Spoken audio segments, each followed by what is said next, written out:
Today I'm going to be doing a book review of a book called Okay for Now by Gary D. Schmidt. So, let's begin. It takes place in 1968 in Long Island, New York.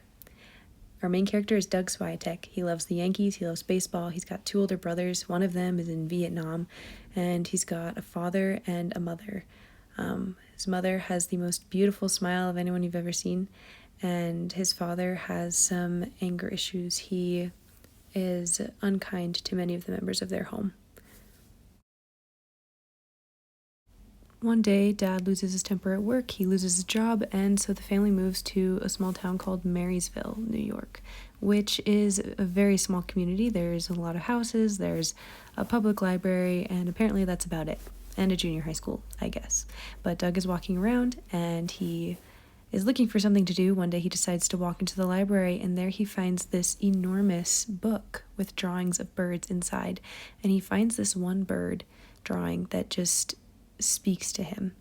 And he wants to learn more about how the artist gave the bird that effect, how he made it look like it was afraid to fall into the water. It was never something that he'd thought about before. So Doug decides to learn how to draw. He practices and practices, and he makes some friends in the neighborhood. They see his passion for drawing. This girl, Lil, her father owns a deli, and so Doug gets a job delivering groceries to people in the neighborhood. He goes from house to house, and he begins to get to know the people in his neighborhood a little bit better, and they get to know him. He's not as much of a stranger as he used to be, and this makes Doug very happy. He's starting to feel at home in Marysville, which is something that he never thought would happen. And once Doug starts going to his new school, he develops other fascinations. He starts to learn to appreciate to read. He builds friendships with people who initially he thought hated him. He learns how to play volleyball and basketball, and he learns about science. He learns so many things that he never knew before, and he seems to be filled with a new awe, a new interest in the world around him. And so throughout this book, we can see several themes, one being community and belonging, the way that Doug decides to embrace this new community he's a part of, and when they finally choose to accept him, he finds so much joy and comfort in a place that he never thought that he would feel at home. Another theme that we explore is the importance of pursuing your dreams and your passions.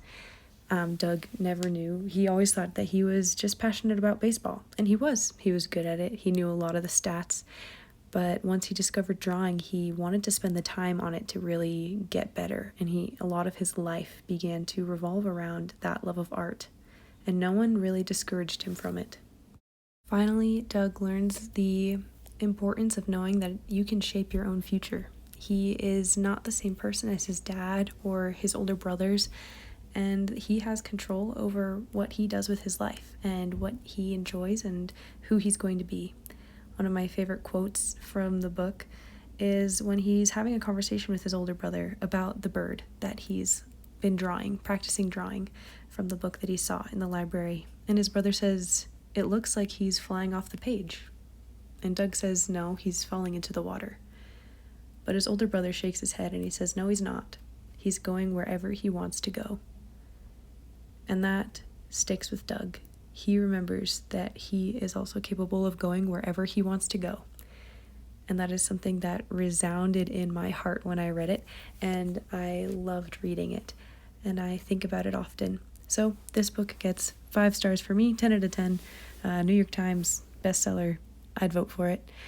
And that concludes my review of Okay for Now by Gary D. Schmidt. Thank you for watching.